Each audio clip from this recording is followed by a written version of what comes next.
It is common knowledge that the Indian society is predominantly patriarchal, and the preferential rights given to men with respect to property, both movable and immovable, are just another manifestation to the male-centric societal structure.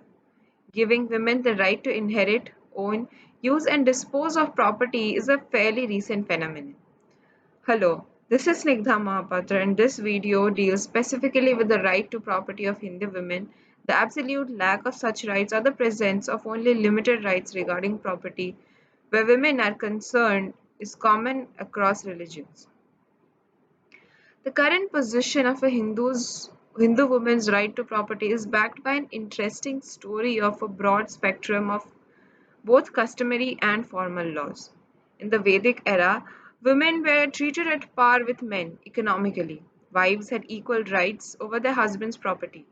In stark contrast to the Vedic scenario is Manu's declaration that property should not be granted to the wife, the slave, or the minor's son. Wives, however, were not the only victims of such gender based discrimination, as daughters faced similar disadvantages when it came to proprietary interests. Daughters were seldom allowed to inherit their father's property, and in case of the joint family property, their rights were relegated to mere maintenance as against their natal homes. Widows were no better off in their matrimonial homes. Even if women were allowed ownership of property, it was only a life interest, which reverted back to the source on their deaths.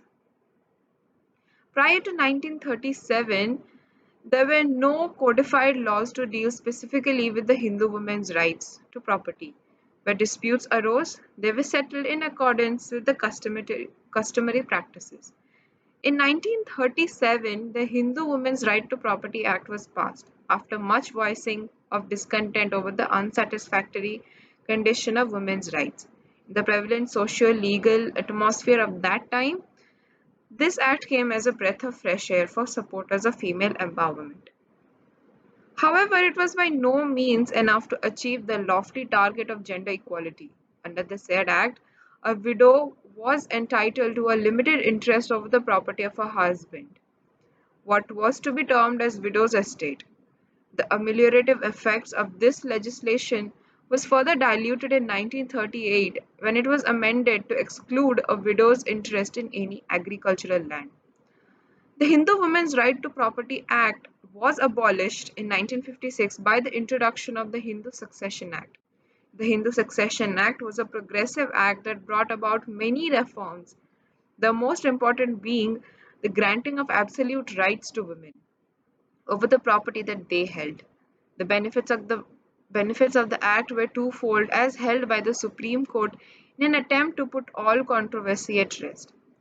The Supreme Court declared that as under Section 14 of the Act, the disability of women to hold property absolutely was removed. In addition to this, it converted the limited estate of a female owner to an absolute estate, irrespective of the fact that the creation of the estate occurred at a point of time before the enactment of the said legislation, which was retrospective in nature. It has been said that this act abrogates all the rules of law of succession hitherto applicable to Hindus, whether by virtue or any text or rule of Hindu law or any custom or usage having the force of laws in respect to all matters dealt with in the act. Therefore, no woman can be denied property rights on the basis of custom, usage, or text, and the said act reformed the personal law and gave women greater property rights. A woman plays different roles in the society with equal grace, whether as a daughter, a wife, or a mother. Now, what are the property rights of women as per Hindu law? For the daughter, a daughter has equal right of inheritance to her father's assets as the son. She also has a right to receive a share in her mother's estate. Following the revision of the Hindu Succession Act in 2005, discrimination between the genders has been removed. Various rights have been given to the daughter. She also has to bear liabilities in the same manner as the son. She has the same rights and will be allotted the same share as of the sons. Has the right of residence if she is divorced, widowed, or deserted. Has every right to the assets she has earned or been gifted or been willed to her. She can dispose of her share as per her choice, either by selling through a will or by gifting to another person. For a married woman, a married female is the sole owner and has every right to the property that has been earned, willed, or gifted to her. She does not always, however, have the right to ask for maintenance from her own family after she is married. The clause to be kept in mind vis-a-vis property is that married women have a right to their father's property provided the demise of the father was after the year 2005. A married woman has the right to gift what she owns in parts or as a whole to anyone without any interference, to be provided with residence and receive maintenance from her husband. If she is a member of a joint family, she is entitled to receive support and shelter from the family, equal share as of her husband, jointly with his mother and her children, if her husband dies, and a share equal as any other member in the case of partition in the family. In case of a mother, being a class 1 heir in the inheritance law, she has the right to be provided with maintenance from the kids who can support her.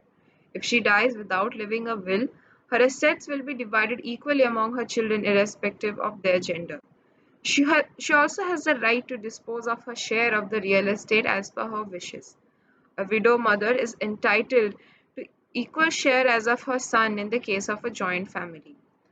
A woman, whether she is a daughter or a wife or a mother, deserves to get equal rights as per male counterparts.